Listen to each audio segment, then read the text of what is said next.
So I have a little story for y'all, and I hope that I can explain what I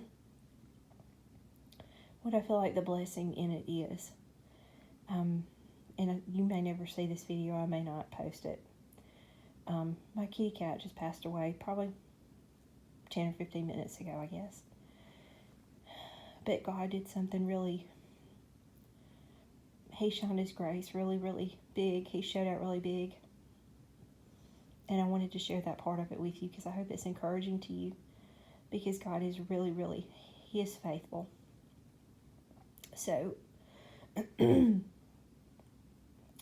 summer between my daughter's second and third grade year, we stopped at a gas station.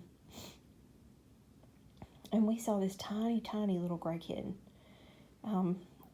like playing in the shrubbery on the sidewalk by this gas station. And it's like probably the busiest gas station in our town, in our city, because it's at the intersection of the two of the highway and one of the busiest roads.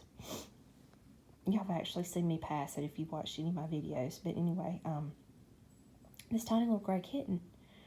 And so it was needless to say, it was a really bad place for him to be. So my daughter and I parked the car and we got out and we went to try and catch him. And he started climbing up this like cypress tree or whatever that was like right in the back of the gas station. And I grabbed him and the little sucker bit me. And so I let him go. So that started a week of us trying to catch him. And we brought a humane trap because we have a humane cat trap. And we put it down and we put food in it for him. And he went right in it. And we closed the end of it. But I had forgotten to latch the back. So he just ran out the back. So because of that, he was very skittish of us. So we literally spent a week in the summer staking out this gas station. We saw, I don't know how many drug deals go down. We saw all kinds of activities that I didn't realize happened in our town. We went to the vet. We got some type of medicine that we could put in milk or food that would make him sleepy and supposedly knock him out so that we could catch him.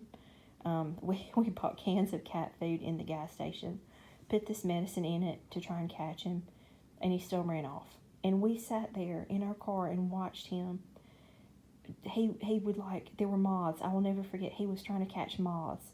He was jumping up and trying to catch moths and playing and, oblivious to the fact that we're trying to catch him.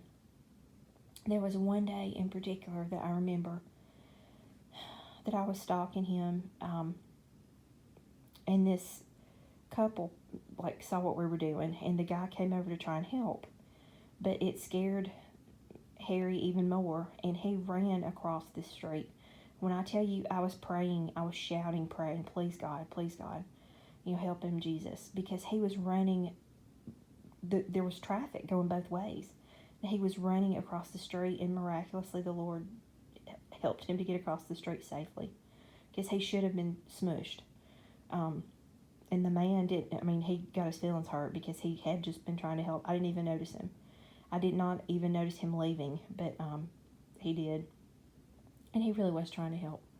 But it didn't work out that way. So towards the end of the week, and when I say literally, we did a stakeout for a week. We had a friend and her daughter come and help us some, and we just tried anything we could think of. And so finally, there was a Dairy Queen next door, and I went and I got chicken fingers, and I got catnip, and I put them in the humane trap, made sure that it was latched really good, put it in the humane trap, and tore up the chicken fingers, put the catnip on it, and just waited.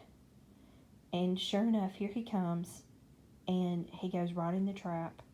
He smells of the catnip, and goes on in, and it triggers the thing. Then he panics. When he started flailing his body against the sides of the trap, and he was tiny, but he was hurling his body against the sides of that trap that it was actually shaking the trap. So we go get it. We get it in the car. We put a towel over it so it was dark. Got him home, and he hissed at us and spit at us and all that.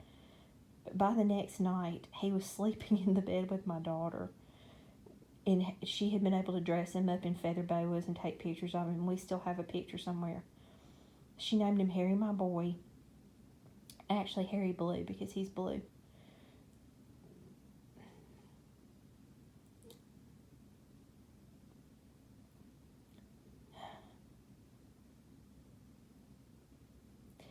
He's solid blue. And he was, we didn't even know cats looked like him. You know, we had always had yellow cats or calicos or striped kitty cats or black and white cats or solid black or solid white. But when we had gone on a trip to the mountains, we did like one of those family gem mining trips, and they had a cat there. And I'll never forget, she was solid blue. Her name was Lucy Lou. And we were talking about that summer what a pretty cat she was. You know, how we would love to have a cat like that.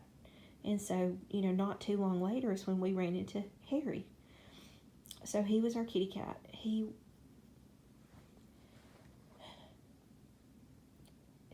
is probably one of the gentlest kitty cats we've ever had.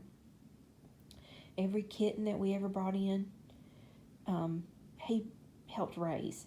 You know, he would bathe them, he would groom them, he would take care of them. There was not a mean bone in his body. He wanted attention all the time.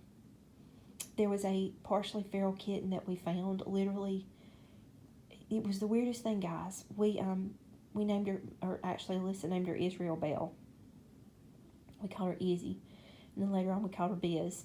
But anyway, we were going to church one morning. It was in the summertime, and for whatever reason, my husband was outside. You know, we were not ready yet. Alyssa and I weren't. She was little still. She was like, I don't know, maybe 5th grade, 6th grade, something like that. But so we were still piddling around in the house, getting ready, and he, for some reason, went on outside to wait instead of just waiting in the den.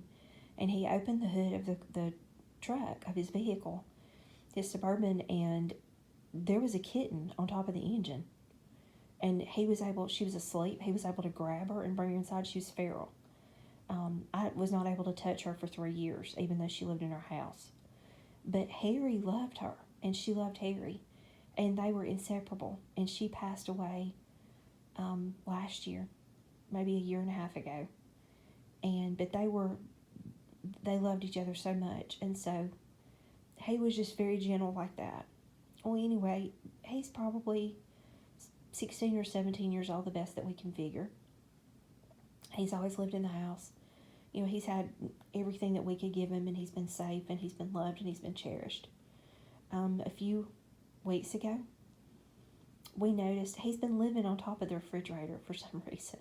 He just liked that little perch, and we found out that it's warm, so we put a box up there, and the food's on the kitchen counter, and so he would come down and he would eat, and then he would go and hang out in his box, and he had started doing that more and more, to the point he really wasn't down on the ground much, and he just hung out up there, and he started being more and more.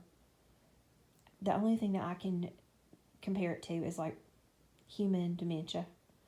He stopped grooming himself as much, and I would have to groom him, and that's fine. But a couple weeks ago, he looked around. I saw he had this look in his eye, this just far away look in his eyes. The best way I can explain it. If y'all have been around anybody ever with dementia, it's that look. Like he wasn't quite sure. And one of our other cats, one of the kittens that he raised, came up to him and smelled him and hissed at him, because he knew there was something different with him. And Harry didn't really react because his mind was not the same.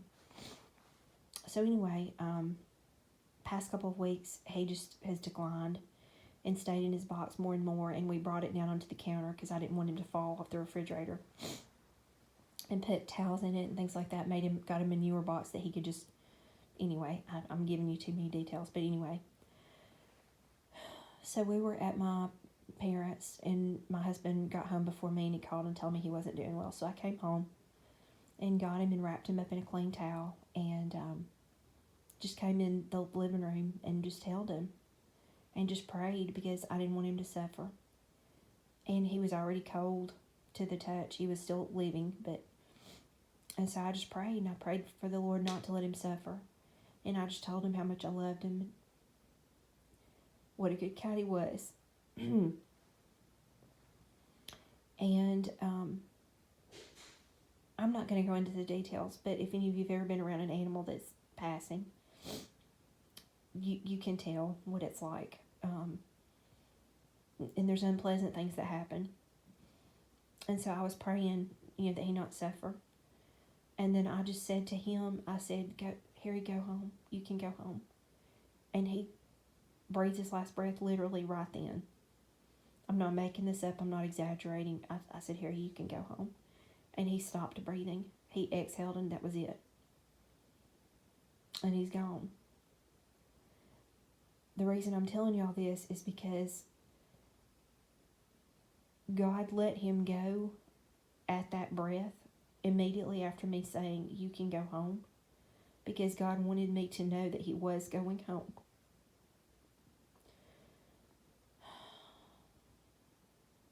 He wanted me to know that he was going home.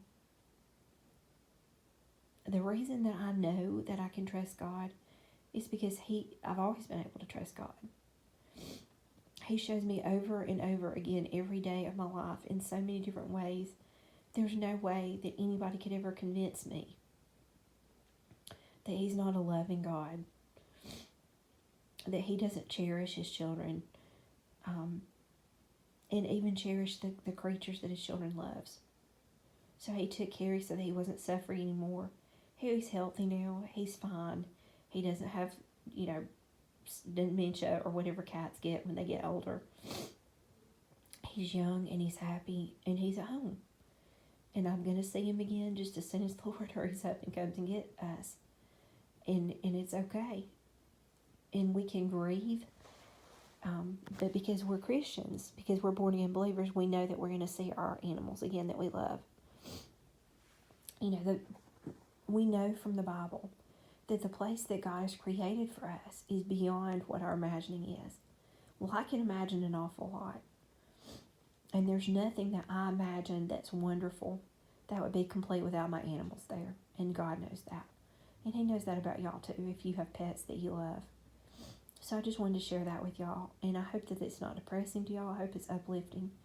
Because it just confirms even more how just tender God's heart is towards us. So in any case, God bless y'all. I hope y'all are having a good evening. Some of y'all won't see this till in the morning if I post this. And I just wanted to share this with y'all, and I hope that it's a blessing. I don't mean it to be depressing. I really don't. I just hope it helps you to understand something that God did for me and something he did for a little kitty cat. And that's the God of the universe that did that for a little kitty cat. So anyway, I just want to encourage you, if he will do that for a little kitty cat, how much more will he do for you? How much more will he do for you? How much more will he do for your family and those that you love? So pray big. Pray big prayers. Pray them in Jesus' name and count on the Lord to answer those prayers. Good night, y'all.